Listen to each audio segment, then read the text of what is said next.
नमस्कार, आप देख रहे हैं डॉक्टर साहिब आपके साथ मैं हूं मुस्कान। दर्शकों, आज के इस एपिसोड में हम ये बात करेंगे और ये जानेंगे कि फिजियोथेरेपी क्या है और साथ ही साथ ये भी जानेंगे कि फिजियोथेरेपी की कौन सी बीमारी में कब जरूरत पड़ती है। और इसी पे खास बातचीत करने के लिए आज हमारे साथ मौजूद है डॉक्टर रीना श्रीवास्तव। आपको बता दें कि ये बिहार की जानी मानी फिजियोथेरेपिस्ट है। मैम नमस्कार, बहुत बहुत स्वागत है आपका। नमस्कार। मैम सबसे पहले तो मैं आपसे ये जानना चाहूंगी, अगर हम बात करें फिजियोथेरेपी की, तो आप हमें ये बताएं कि फिजियोथेरेपी क्या है और साथ ही साथ किन बीमारियों में इसकी जरूरत पड़ती है। इस बारे में थोड़ा विस्तार से बताएं हमें। आपने बहुत ही अच्छा क्वेश्चन पूछा है कि फिज़ियोथेरेपी क्या है, क्योंकि आज के समय में ये जागरूकता है तो लेकिन बहुत ज़्यादा लोगों तक नहीं है। तो फिज़ियोथेरेपी एक चिकित्सा की ऐसी पद्धति है जिसमें हम इलाज तो करते हैं, लेकिन हमारे इलाज की विधि दवाइयाँ ना होकर इलेक्ट्रोथेरेपी इक्विपमेंट्स होते हैं या थेरेपेटिक एक्सरसाइजेज होती हैं। एक्सरसाइज के माध्यम से हम मरीजों को अलग अलग बीमारियों में अलग अलग स्पेशलाइज्ड एक्सरसाइज बताते हैं, और जो मशीनें होती हैं उनके माध्यम से हम उन्हें दर्द से मुक्त करते हैं। अब मशीनें किन मरीजों में किस प्रकार की लगती हैं, वह मरीज की कंडीशन देख के पता चलता है। जी। और हम्म, और बात करते हैं किन बीमारियों में हम फिजियोथेरेपी करा सकते हैं।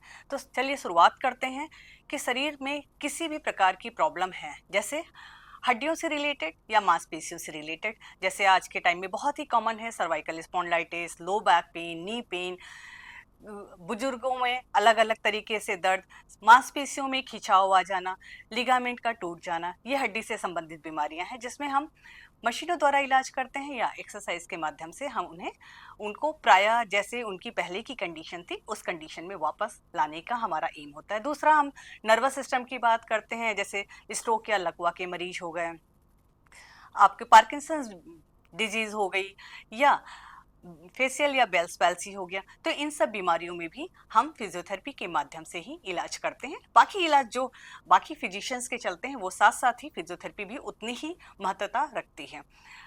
बच्चों में बात करते हैं तो जैसे सेरिब्रल पैल्सी हो गया, सेरिब्रल पैल्सी के बाद हम बात करेंगे तो मसल डिस्ट्रॉफी हो गया, या बच्चों में जो विकास की दर कम हो जाती है उनमें भी हम फिजियोथेरेपी के माध्यम से उन्हें सही तरीके से और सही संरक्षण में ही रख के इलाज करते हैं। और सबसे इम्पॉर्टेंट है जो महिलाओं से समस्या रिलेटेड समस्याएं होती हैं, जैसे महिलाओं में during pregnancy low back pain का होना, या पॉस्चर चेंज हो जाना, कमर या मांसपेशियों की हड्डियों में मांसपेशियों में खिंचाव का हो जाना, या प्रसव के दौरान जो दर्द होता है उसे भी हम मशीनों द्वारा कम कर सकते हैं, या बच्चा होने के बाद स्पेशली जब महिलाएं स्तनपान कराती हैं या ऑपरेशन के बाद उन्हें चलने फिरने या अपने मूवमेंट्स को चेंज करने में दिक्कत होती है, तो वह हम मूवमेंट के माध्यम से या उन्हें सही पॉस्चर एडवाइस करके बताते हैं। जी। और साथ ही आपसे जानना चाहेंगे, जैसा कि आपने बीमारियों के बारे में या पोस्चर के बारे में सारी चीज़ें बताई हैं, तो अगर हम शरीर की ही बात करें तो शरीर में बहुत सारी बीमारियां होती हैं। चाहे अगर आम बीमारियों की बात करें, कोई हड्डी टूट जाना या फिर गैस हो जाना या फिर बहुत सारी बीमारियां, तो ये क्या सिर्फ ऐसे जॉइंट के पेन या फिर जॉइंट के लिए ही ये जो बीमारी है फिजियोथेरेपी ये वो होती है जॉइंट की, अगर हम बात करें तो?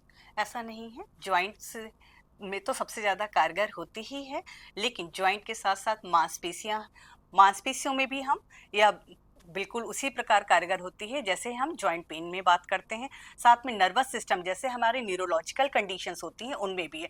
आपकी अगर कार्डियोवैस्कुलर सर्जरी हो रही है, जिसमें कार्डिया का बाईपास सर्जरी हो रही है या एंजियोप्लास्टी हो रही है, उसमें भी हम श्वसन की क्षमता बढ़ाने के लिए, मांसपेशियों की क्षमता बढ़ाने के लिए ब्रीदिंग एक्सरसाइज करते हैं।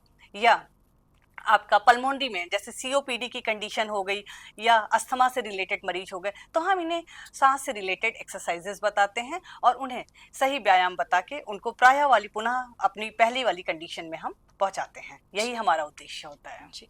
मैम बहुत बहुत शुक्रिया तमाम जानकारी देने के लिए। तो आशा करते हैं दर्शकों कि आप भी ये समझ पाए होंगे कि फिजियोथेरेपी क्या है और साथ ही साथ ये फिजियोथेरेपी किस बीमारी में, कौन सी बीमारियों में इसकी ज़रूरत पड़ती है। तो आशा करते हैं दर्शकों कि जो तमाम जानकारी है आपके लिए लाभदायक रही हो। तो आज की इस वीडियो में इतना ही। अगर आपने अब तक हमारे चैनल को सब्सक्राइब नहीं किया तो तुरंत कर ले, साथ ही हमारे फेसबुक पेज को लाइक करें। वीडियो देखने के लिए आपका धन्यवाद।